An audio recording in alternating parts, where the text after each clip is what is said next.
बिस्मिल्लाहिर्रहमानिर्रहीम। शुरू अल्लाह के नाम से जो बड़ा मेहरबान नहायत रहम फरमाने वाला है। अस्सलामुअलैकुम dear readers, welcome to my YouTube channel. I am your writer Sahar Ali Qureshi. उम्मीद है आप सब खैरियत से होंगे। हाजिर हुए हम आज बिखरी मेरी ज़ात नावल की एक नई किस्त के साथ। किस्त को शुरू करने से पहले आप सबसे दरख्वास्त है कि मेरे चैनल को सब्सक्राइब करें और मुझे बहुत ज़्यादा सारा सपोर्ट करें। तो चले किस्त को पढ़ना शुरू करते हैं। बिस्मिल्लाहिर्रहमानिर्रहीम। बिखरी मेरी ज़ात अज़ कलम सहर अली कुरैशी, 54वीं किस्त। सलसबील आईने के सामने खड़ी तैयार हो रही थी। उसने घुटनों तक आता स्याह शिफॉन का फ्लोरल फ्रॉक पहन रखा था, जिस पर छोटे छोटे सूरजमुखी के फूलों का प्रिंट बना था। ये ड्रेस जिब्रील उसके लिए बहुत प्यार से लाया था। वो अक्सर उसके लिए अपनी पसंद के कपड़े खरीद कर लाता था।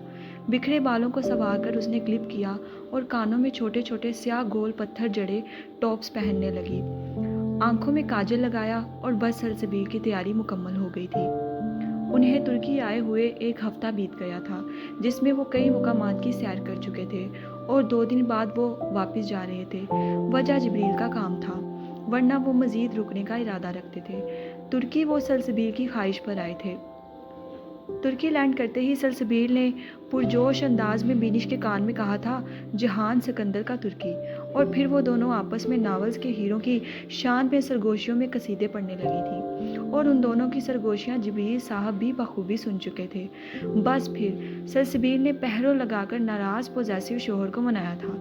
सलसबील नोट कर रही थी कि जिब्रील अब अक्सर उससे नाराज़ हो जाया करता था और नाराज़गी भी बस चंद ही लम्हों के लिए होती थी और फिर सलसबील उसे कह देती, आप बदल गए हैं, जिस पर जिब्रील महज मुस्कुरा देता।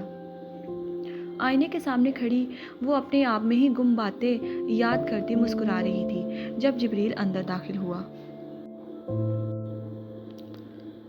ये एक बहुत ही खूबसूरत छोटा सा घर था जहां वो चारों ठहरे थे।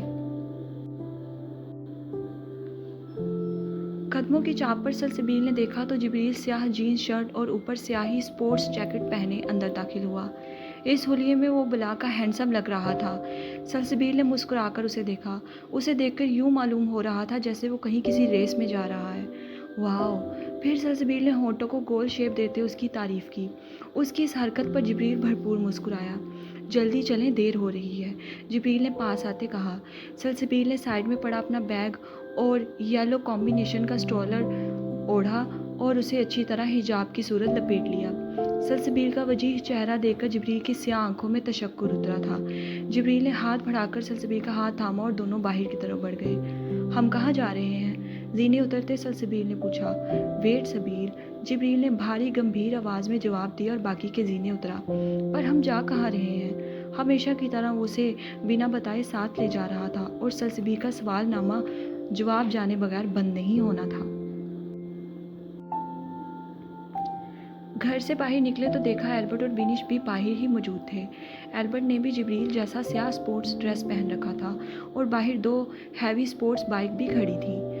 उसके साथ ही खड़ी बिनिश ने भी जीन्स और लॉन्ग शर्ट पहन रखी थी। बाल हमेशा की तरह खुले कंधे पर लहरा रहे थे और गले में छोटा सा स्ट्रोलर लपेट रखा था उसने। दोनों ने आंखों पर स्याह गॉगल्स लगा रखे थे। आ गई आप? आपका ही वेट हो रहा था, बिनिश ने नीम मुस्कुराते कहा और एल्बर्ट के पीछे बैठ गई। सलसबील को वो कुछ बदली बदली सी लगी। जैसे पहले वो उसे देखकर चहकती थी, वैसे आज न लगी। फिर सलसबील उसे अपने जहन का फितूर कहते इग्नोर कर गई और मुस्कुराई। हम कहाँ जा रहे हैं? सलसबील ने जिब्रील को देखकर दोबारा पूछा। हम रेस पर जा रहे हैं। रेस? कैसी रेस? सलसबील ने नासमझी से उसे देखा। चले तो पता चल जाता है, जिब्रील ने नरमी से जवाब दिया और बाइक पर बैठकर हेलमेट पहन गया। एल्बर्ट भी हेलमेट पहन चुका था और अब जिब्रील के बाइक स्टार्ट करने का इंतज़ार कर रहा था। जिब्रील, मैं कभी बाइक पे नहीं बैठी, मुझे खौफ आता है इसके सफ़र से, सलसबील ने बेचैनी से कहा तो जिब्रील ने अपना हेलमेट उतार दिया। अली, लोकेशन पर पहुंचो, हम आ रहे हैं, जिब्रील ने एक नज़र एल्बर्ट को देखकर कहा तो वो सर हिला गया। बाइक स्टार्ट कर गया और बिनिश ने सलसबील की इस नाजुक मिजाजी पर आंखें घुमाई और एल्बर्ट को पीछे से हक करती उसकी पुश्त पर सर टिका गई। वो दोनों वहाँ से चले गए तो जिब्रील ने वापस नरमी से सलसबील की तरफ देखा, जो काफ़ी सहमी हुई लग रही थी। सलसबील, आपको मुझ पर यकीन नहीं है? उसका हाथ नरमी से थामकर जिब्रील ने पूछा। बहुत यकीन है जिब्रील, मगर मुझे वैसे ही बाइक पर बैठने से डर लगता है। ऊपर से आप रेस की बात कर रहे हैं। سلسبیل نے اپنا دوسرا ہاتھ اس کے ہاتھ پر رکھتے اداسی سے کہا، آپ کے بغیر میں ریس نہیں کرنے والا۔ جبریل نے حتمی فیصلہ سنایا اور ہیلمٹ پہنتے سلسبیل کو بیٹھنے کا اشارہ کیا۔ سلسبیل چند سیکنڈ ہاتھ مڑوڑتی رہی، پھر اللہ کا نام لیتی بیٹھ گئی اور زور سے جبریل کی جیکٹ مٹھیوں میں جکڑ گئی۔ جبریل کے لب مسکراہٹ میں ڈھلے تھے۔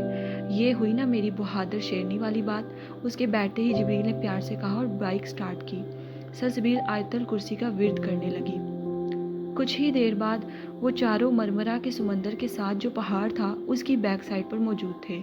میں انرجی ڈرنک پی کر آیا ہوں داؤد انکل کے شیر، آج تو تمہیں ہرا کر ہی دم لوں گا۔ ہیلمٹ کا آئی مرر گلوز پہنے ہاتھوں سے اوپر کر کے البرٹ نے ہنستے ہوئے کہا، اور میں اپنی انرجی ڈرنک اپنے ساتھ لایا ہوں، اس لیے تو خواب دیکھنا بند کر دے۔ جبریل نے بھی پیچھے بیٹھی سلسبیل کی طرف اشارہ کرتے جواب دیا تو جبریل اور البرٹ کا ایک ساتھ کہکا بلند ہوا۔ سلسبیل بس ہونکوں کی طرح اس کی جیکٹ دبوچے بیٹھی تھی۔ آہستہ چلائیے گا جبریل، سلسبیل نے سرگوشی نما کہا تو جبریل نے رخ موڑ کے مسکرا کے اسے دیکھا جو زور سے آنکھیں میچے بیٹھی تھی۔ آہستہ چلاؤں گا تو جیتوں گا کیسے میری جان؟ جبریل نے ایک سیکنڈ کے لیے ہیلمٹ اتارا اور محبت سے استفسار کیا، تو آپ ریس لگا ہی کیوں رہے ہیں؟ سلسبیل نے آنکھیں کھولی اور اب گھور کے پوچھا، وہ قدرے غصے میں نظر آ رہی تھی جبریل کو۔ ایڈونچر مائی کوئین، ایڈونچر، جبریل نے اس کی گھورتی شہد رنگ آنکھوں پر پھونک مارتے ایک آنکھ ونک کر کے جواب دیا۔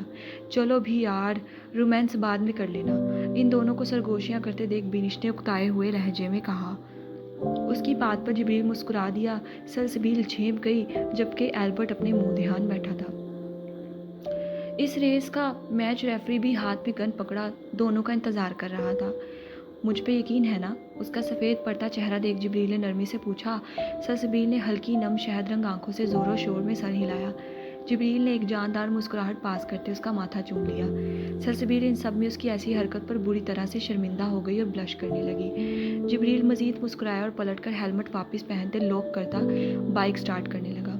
سلسبیل نے اسے مزید زور سے تھام لیا اور آنکھیں بند کر لی۔ دل ہی دل میں مسلسل آیت الکرسی پڑھ رہی تھی وہ۔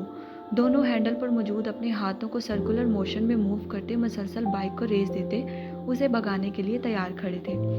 3 گنتے ریفری نے ہاتھ میں پکڑی گن کو ہوا میں بلند کرتے فائر کیا اور اس کے ساتھ ہی دونوں کی بائکس ہوا کی سپیڈ سے آگے بڑھی تھیں اور اس کے ساتھ ہی بینش اور سلسبیل کی چیخیں عروج پر تھیں، جبکہ البرٹ اور جبریل کے زندگی سے بھرپور کہکے بھی فضا میں گونجے تھے۔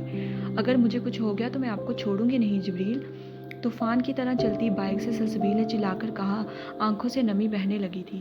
ہا ہا ہا ہا، جبریل مسلسل ہنستا ہوا البرٹ سے آگے تھا۔ آنکھیں تو کھولے رانی صاحبہ اور مومنٹ کو انجوائے کریں، جبریل نے بلند آواز میں کہا۔ سلسبیل نے ہلکی آنکھیں واہ کی اور تیزی سے گزرتا سیاہ پہاڑ دیکھ کر اس کی پھر چیخیں بلند ہوئی۔ ہا ہا ہا ہا، جبریل کا ایک بار پھر کہکا بلند ہوا۔ جبریل روک دیں، ابھی تو میرے بچے بھی نہیں ہوئے، سلسبیل چیخ کر کہتی اب باقاعدہ رونے لگی تھی۔ جبریل تو اشش کر اٹھا تھا اس کی بات پر، مگر اب اس بات پر وہ بعد میں اسے خوب تنگ کرنے کا ارادہ بھی رکھتا تھا۔ اور پھر آخرکار جبریل داؤد صاحب ایک بار پھر اس ریس میں علی سرمد افندی کو مات دے گئے تھے اور جبریل کی جیت پر بینش کی خوشی دیکھنے لائق تھی اور اپنی بیوی کو اس کی جیت کے لیے ہنستے دیکھ وہ جل بھن گیا تھا مگر دل سے مسکرانا نہیں بھولا تھا۔ آہ شکر ہے ہم بچ گئے، سلسبیل نے گہرے سانس لیتے کہا۔ جبریل نے ہیلمٹ اتارا اور بائک سے اتر کر سلسبیل کی چلانے پر دوڑ لگا دی اور وہ بھی جبریل کے پیچھے دوڑی تھی اس کو پیٹنے کی غرض سے۔ مارنا چاہتے تھے آپ مجھے؟ اس تک پہنچتی وہ اس کے کندھوں پر وار کرنے لگی تھی۔ البرٹ اور بینش کسی اور جگہ نکل گئے تھے۔ ہا ہا ہا، جبریل کہکے لگاتا اب سمندر کی طرف دوڑا تھا اور اس کے پیچھے ہی سلسبیل بھی۔ اس کا حجاب کھل چکا تھا اور بال بکھرنے لگے تھے۔ وہاں بیک سائڈ پر زیادہ لوگ نہ تھے کیونکہ زیادہ تر لوگ اس کے اگلے حصے میں پائے جاتے تھے۔ جبریل بھی اپنے شوز اور جیکٹ اتار چکا تھا، وہ دونوں آگے پیچھے ننگے پیر ساحل سمندر پر دوڑ رہے تھے۔ رکے، بھاگ کہاں رہے ہیں؟ ریس جیتنے کا انعام تو لیتے جائیں مجھ سے، سلسبیل چیختی اس تک پہنچنے کی تگ و دو میں تھی۔ اس کی بات پر جبریل مسکراتا پلٹا تھا اور اب سلسبیل کی طرف دوڑا تھا۔ سلسبیل کی جان ہوا ہوئی، میں ہمیشہ حاضر ہوں انعام لینے کے لیے مائی گرل۔ جبریل کو اچانک اپنی طرف بڑھتا دیکھ وہ حواس باختہ سی ہو گئی تھی اور اب وہ الٹے پیر بھاگی تھی اور جبریل اس کے پیچھے تھا۔ اس تک پہنچتے جبریل نے اسے پیچھے سے حصار میں لے کر اوپر اٹھا لیا تھا اور گول گول گھومنا شروع کر دیا۔ سمندر کی لہریں लहरें उनके आधे वजूद को भिगो चुकी थीं। जिब्रील के इस झूले पर सलसबील की खिलखिलाहटें अरूज पर थीं और फिर वो हंसती चली गई। ये ज़िंदगी कितनी खूबसूरत थी, ये मुस्कुराहटें, ये खिलखिलाहटें कितनी हसीन थीं। उन दोनों का ये अटूट बंधन कितना प्यारा था। और जिब्रील दाऊद की मोहब्बत ने सलसबील मुस्तफ़ा की ज़िंदगी में सिर्फ मुस्कुराहटें बाकी रहने दी थी और उसके गम और तकलीफ़ें वो उचक ले गया था। और उसकी ज़िंदगी में कुछ बाकी बचा था तो सिर्फ सुकून ही सुकून, जिसके लिए वो अपने रब की शुक्रगुजार थी। उसको गोल घुमाते वो अब उसे मुकम्मल बाहों में भर गया था और सलसबील अब मुकम्मल ज़मीन से बुलंद उसकी आगोश में थी। उसने जिब्रील की गर्दन के गिर्द अपने हाथ लपेट लिए और मुस्कुराकर उसे देखने लगी। हवाओं के जोर से उसके बाल उड़ उड़ के दोनों के चेहरे से टकरा रहे थे और जिब्रील ने झुककर उसकी गर्दन में एक शिद्दत से भरपूर लम्स छोड़ा था। कितने बच्चे चाहिए आपको? जिब्रील ने शरारत से पूछा था। उसके सवाल पर पहले सलसबील उलझी, फिर ठटकी, फिर कहका लगाती उसके कान में सरगोशी कर गई, 4। उसके जवाब पर जिब्रील का जानदार कहका बुलंद हुआ था, इंशाअल्लाह इंशाअल्लाह। सलसबील की पेशानी चूमते उसने ज़ेरे लब बार बार कहा था। सलसबील उससे लिपट गई थी। कई लम्हे वो यूं ही एक दूसरे में खोए रहे। जिब्रील उसे उठाए टहलता रहा।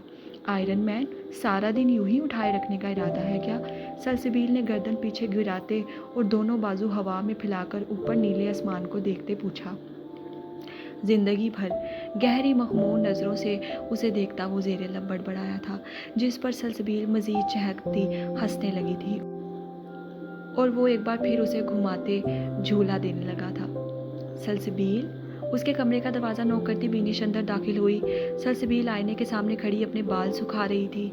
जी बिनिश, आइए ना, सलसबील ने मुस्कुराकर कहा तो वो अंदर आ गई। एल्बर्ट और जिब्रील किसी काम से कुछ देर के लिए बाहर गए थे। काफ़ी सोच विचार और एल्बर्ट के समझाने के बाद बिनिश को भी लगा कि उसने सलसबील के साथ सही रवैया नहीं अपनाया। बस इसीलिए वो कुछ वक्त उसके साथ बिताने के लिए उसके कमरे में चली आई। सलसबील ने मैरून रंग का कुर्ता और कैप्री पहना था। कैसी हैं आप? बिनिश ने मुस्कुराकर पूछा। मैं ठीक हूँ बिनिश, उसके बेवक्त पूछे गए सवाल पर सलसबील ने हंसकर जवाब दिया। मुझे लगा आप शायद मुझसे नाराज़ हैं, सलसबील ने उदासी से कहा तो बिनिश ने उसका हाथ थाम लिया। नहीं सलसबील, ऐसी कोई बात नहीं, उसका हाथ थपथपाते बिनिश ने अफसुर्दगी से कहा। अपने रवैये पर उसे अफसोस था। चलें बाहर चलते हैं, बिनिश ने चहक कर कहा। बाहर अकेले? सलसबील ने हैरानगी से पूछा। जी हाँ, चले ना, वैसे भी जेडी और एल्बर्ट शाम तक ही लौटेंगे और हम तब तक घूम फिर आते हैं। हम बुयूक कदा चलते हैं। आपको पता है, ये मरमरा के समंदर का सबसे बड़ा और खूबसूरत जजीरा है, बिनिश ने जोत से बताया। पर बिनिश, जिब्रील, अरे सलसबील, आज हम गर्ल्स डे मनाते हैं ना, और वैसे भी मैं यहाँ कई बार आ चुकी हूँ, तो आप फिक्र मत करें, मुझे सारे रास्ते पता हैं। कुछ ही घंटों में हम वापस आ जाएंगे, बिनिश ने बड़े मान से कहा। ठीक है, जिब्रील से पूछ लेते हैं, फिर चलते हैं, सलसबील ने सादगी से कहा और अपना फ़ोन उठाया, जिसे बिनिश ने उसके हाथ से झपट लिया था और सलसबील अरे अरे करती रह गई। उन्होंने रेस करके हमें कितना परेशान किया, हम कुछ देर अकेले घूमने नहीं जा सकते क्या? उसमें भी इजाज़त लेनी है, बिनिश ने खफगी से कहा। नहीं बिनिश, मगर बिना बताए तो नहीं जाना चाहिए ना, सलसबील ने उसे समझाना चाहा। ओफो सलसबील, आप जा रही हैं या नहीं? एक बार चलें तो सही, आप बहुत खुश होंगी और हम उनके लौट कर आने से पहले ही वापस आ जाएंगे, बिनिश ने आस भरी नज़रों से उसे देखकर कहा। ओके। कुछ देर सलसबील खामोश रही, फिर जल्द ही मान गई। याहू, बिनिश ने चहक कर कहा। सलसबील ने अपनी सफ़ेद चादर ले ली और कंधों पर शाल ओढ़ ली। बिनिश भी तैयार होकर आ गई और उसने वाइट कलर की स्कर्ट पहन रखी थी। चलें, बिनिश ने पूछा। जी। और फिर वो दोनों घर से निकल आई। मरमरा के समंदर पर पहुंचकर वो एक फेरी जहाज़ पर बैठी। ये सुर्ख और सफ़ेद फेरी जहाज़ मरमरा के समंदर से उसके मुख्तलिफ जजीरों तक जाता था। बिनिश का हाथ थामे सलसबील उसे फेरी जहाज़ पर डरते हुए चढ़ी। बिनिश, एक बार जिब्रील को फ़ोन कर लें।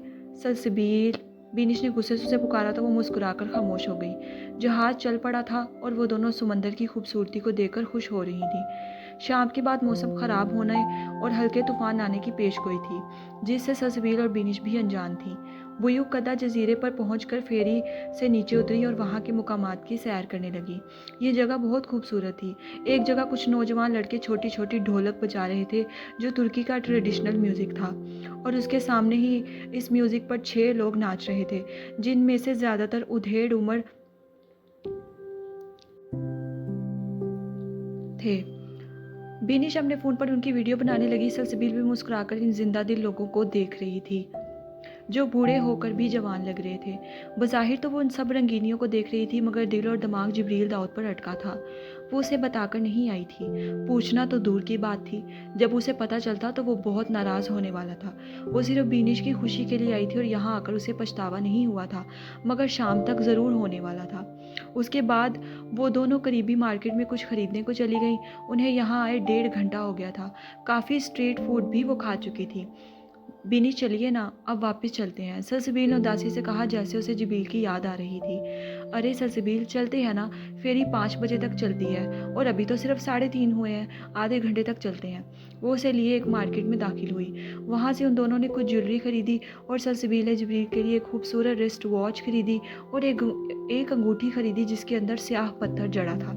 वो उस पत्थर का नाम तो नहीं जानती थी, मगर शायद वो कोई कीमती पत्थर था। ये अंगूठी जिब्रील के दूधिया हाथों में बहुत जचेगी, सोचते सलसबील ने डिबिया बंद करके बैग में डाल ली। फिर वो मज़ीद कई जगह फिरती रही और 4 बजे से भी वक्त ऊपर हो गया था और मौसम ख़राब होना शुरू हो गया। गहरे स्याह बादलों से छुपता आसमान सलसबील ने देखा तो वो परेशान हो गई। बेनिश, चलिए अब वापस चलते हैं, मुझे लगता है तेज़ बारिश होने वाली है। जी हाँ, ठीक है, कॉटन कैंडी खाते बेनिश ने कहा और उनका रुख अब फेरी की तरफ था। दोनों जब साहिल किनारे पहुंची तो मौसम और भी ज़्यादा ख़राब हो गया था। अचानक तेज़ समुद्री हवाएं चलने लगीं और हर तरफ स्याही ही स्याही छाने लगी और फेरी जहाज़ उन्होंने बंद कर दिए। वहाँ के इंतज़ामिया से बात करने पर पता चला कि फेरी तूफ़ान के रुकने तक नहीं चलेगी, इसलिए उन्हें इंतज़ार करना पड़ेगा। सलसबील हद से ज़्यादा घबरा गई। उनके बात करते ही करते तेज़ तूफ़ानी बारिश शुरू हो गई। समंदर करीब होने की वजह से तूफ़ान इतना तेज़ था कि साहिल किनारे पड़ी भारी चीज़ें भी उड़ने लगी थीं। हवा उन्हें उठाती और दूर फेंक देती। बीनी सलसबील का हाथ थामे तेज़ी से आगे को बढ़ी ताकि कम्युनिटी में जाकर वो कहीं स्टे कर सके और जिब्रील और एल्बर्ट से रब्ता कर सके। मैंने आपसे कहा था ना, जिब्रील को बता देते हैं, उनके बगैर नहीं जाते। अब क्या होगा बिनिश? वो जो बारिश में मुकम्मल भीग गई थी, खौफ ज़दा सी अपनी चादर दुरुस्त करते बोली। परेशान नहीं हो सलसबील, अल्लाह खैर करेगा। बिनिश ने उसे तसल्ली दी जो सर्दी के बाइस अपने हाथों को आपस में रगड़ रही थी, जबकि बिनिश की हालत भी कुछ ऐसी ही थी। वो उस तूफ़ान के बारे में हरगिज़ नहीं जानती थी, वरना वो कभी भी सलसबील को यहाँ न लाती। पहले भी एक बार वो सलसबील को अपने साथ मॉल ले गई थी, उस वक्त भी वो उसकी हिफाजत ना कर सकी और आज दूसरी बार भी वो उसे साथ लाई थी और ये हादसा पेश आ गया। तूफ़ान के बाइस नेटवर्क सर्विस भी बंद हो गई थी, तमाम रास्ते भी बंद कर दिए गए थे। सलसबील अपने फ़ोन से व्हाट्सएप कॉल मिलाने लगी, फिर याद पड़ा यहाँ तो वाईफाई ही अवेलेबल नहीं था और बिनिश का फ़ोन तो यहाँ रजिस्टर था, मगर उसमें नेटवर्क सर्विस बंद थी। सलसबील अब बाकायदा रोने लगी थी। बिनिश उसे एक शॉप में बिठाकर कहीं से जिब्रील से रब्ता करने के लिए चली गई। सलसबील उसे जाने नहीं दे रही थी, मगर फिर बात को समझते वो सब्र करके बैठ गई। एक तर्किश खातून उसके पास आकर बैठ गई और उससे तुर्की में कुछ पूछने लगी, मगर सलसबील को उसकी किसी बात की समझ नहीं आ रही थी। वो सलसबील से ये पूछ रही थी कि वो यहाँ कैसे फंस गई। सलसबील ना समझी से उसे देखने लगी और वो खातून भी जल्द समझ गई कि उसे तर्किश लैंग्वेज नहीं आती। ये शॉप जिस पर सलसबील बैठी थी, इस औरत की ही छोटी सी ग्रोसरी शॉप थी। काफ़ी देर गुजर चुकी थी, मगर बिनिश वापस नहीं आई थी। अब सलसबील का दिल खौफ से भरने लगा था और फिर कुछ ही देर बाद उस औरत ने सलसबील को अपनी दुकान से बाहर चले जाने को कहा, क्योंकि वो खुद दुकान बंद करके जाने लगी थी।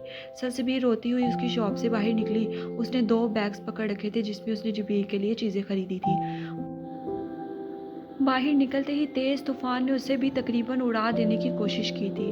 सलसबील घबराती हुई एक साइड पर तेज़ तेज़ चलने लगी। या अल्लाह मेरी मदद फरमा, या अल्लाह मेरी मदद फरमा। तेज़ हवाओं और बारिश के जोश के बाइस लड़खड़ाते कदमों से वो इधर उधर देखती बिनिश को तलाश करने लगी, मगर बिनिश उसे कहीं नज़र नहीं आ रही थी। फिर एक ख्याल उसके दिल में आया, फेरी जहाज़ नहीं चल रहा तो क्या हुआ, वो साहिल के किनारे किनारे चलकर उस पार चली जाती है, ऐसा उसके दिल ने कहा, और वहाँ जाकर वो सबसे पहले जिब्रील से रब्ता करेगी। और इस पर अमल करते वो एक तरफ को चलने भी लगी कि कई बार वो रास्ते में गिरी भी, मगर अपनी इस बेवकूफ़ी से बाज नहीं आई जो वो कर रही थी। सलसबील, फिर अचानक अपने उकब से एक जानी पहचानी आवाज़ सुनाई दी। सलसबील ने पलट कर देखा तो वो वलीद लगारी था। सलसबील की आंखें हैरत की ज़्यादती से फैल गईं। ابھی وہ ایک مصیبت سے نکلی نہ تھی اور ایک اور مصیبت اس پر نازل کر دی گئی تھی۔ سلسبیل کے رونے میں مزید اضافہ ہو گیا۔ وہ واپس پلٹی اور مزید تیز تیز چلنے لگی۔ ولید نفی میں سر ہلاتا اس پاگل لڑکی کے پیچھے بھاگا۔ سلسبیل، بات سنو، سلسبیل اس طرف خطرہ ہے، وہاں مت جاؤ۔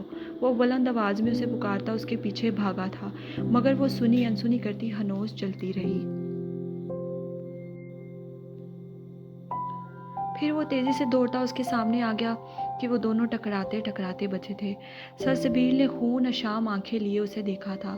اب اتنا حوصلہ تو جبریل داؤد اس میں پیدا کر گیا تھا کہ وہ اب سلسبیل نہیں تھی جو دفتر میں دروازہ بند کر لینے پر نیچے بیٹھتی منتیں کرنے لگی تھی۔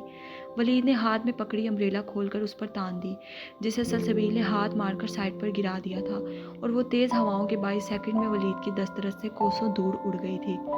دور رہیں مجھ سے اور میرا پیچھا نہ کریں، سلسبیل نے چلا کر کہا اور واپس چلنے لگی۔ سلسبیل، میں تمہاری صرف مدد کر رہا ہوں، اتنے طوفان میں تم اس ساحل کو پار کر کے اس طرف جاؤ گی؟ تم پاگل ہو؟ ولید نے بے بسی سے پوچھا۔ سفید پینٹ شرٹ پہنے وہ مکمل بھیگ چکا تھا۔ وہ ان دونوں کے پیچھے ہی تھا، مگر بینش کے چلے جانے کے بعد اس نے ایک سیکنڈ بھی سلسبیل کو نظروں سے اوجھل ہونے نہیں دیا تھا۔ اس ضدی لڑکی کے اب وہ پیچھے پیچھے چل رہا تھا۔ سلسبیل کے سینڈلز بھی مٹی میں اٹک کے ٹوٹ گئے تھے۔ تیز برفانی سردی کے چھا جانے سے اب وہ نیلی پڑنے لگی تھی۔ اس کی ہتھیلیاں اور لب نیلے ہو گئے تھے اور کسی بھی وقت وہ بے ہوش ہو جاتی۔ ولید دوبارہ اس کے برابر آیا۔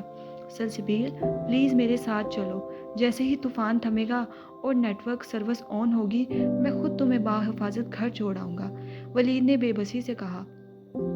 سلسبیل نے بھاری بھوجل آنکھوں سے اس کو دیکھا۔ وہ مکمل برف ہو رہی تھی۔ ہاتھ میں پکڑے بھیگے شاپنگ بیگ کو اس نے سینے میں بھیج رکھا تھا، جیسے اس میں بہت کچھ خاص تھا۔ اس سے پہلے وہ پھڑپھڑاتے لبوں سے کوئی جواب دیتی وہ ہوش و حواس سے بیگانہ ہو گئی تھی۔ ولید نے فوراً اسے تھام لیا اور گرنے سے بچا لیا۔ بینش سلسبیل کو وہاں چھوڑے ارد گرد کہیں سے فون کا پتہ کرنے گئی تھی۔ اسے لگا شاید لینڈ لائن سے وہ ان سے رابطہ کر سکے۔ تقریباً پونا گھنٹہ کئی جگہ پر کھچل خراب ہونے کے بعد وہ واپس فیری جہاز والے اڈے پہ آئی تھی، پتہ کرنے کہ وہ چلا یا نہیں، اور جب وہاں پہنچی تو بہت سے لوگ تیزی سے اس میں بیٹھ رہے تھے اور شاید ایک بار وہ اسے چلانے لگے تھے۔ بینش کو لگا یہ بہت اچھا موقع ہے، اسے جلدی سے بیٹھ کے اس پار جانا چاہیے تاکہ وہ جبریل اور البرٹ سے مل سکے اور واپس آ کر سلسبیل کو لے جائیں گے۔ ایسے تو وہ ان سے رابطہ بھی نہیں کر پا رہی، اور اگر سلسبیل کو لینے گئی تو یہ جہاز تب تک چلا جائے گا اور وہ دونوں یہیں پھنس کے رہ جائیں گی، اور طوفان رکنے تک نہ ہی وہ جبریل سے رابطہ کر پائیں گی اور نہ ہی یہاں سے جا پائیں گی۔ پھر وہ صبر کرتے جلدی سے فیری میں بیٹھ گئی اور دل میں جلدی سے وہاں پر پہنچنے کی اور سلسبیل کی خیریت کی دعا کرنے لگی۔ جاری ہے۔ چلیں جی ڈیئر ریڈرز، قسط ہو چکی ہے مکمل۔ امید ہے آپ سب کو پسند آئی ہوگی۔ پڑھ کے سن کے کمنٹ لازمی کیجیے گا، رائے کا اظہار لازمی کیا کریں۔ جلد انشاءاللہ حاضر ہوں گے اگلی قسط کے ساتھ۔ مجھے دے اجازت، اللہ حافظ۔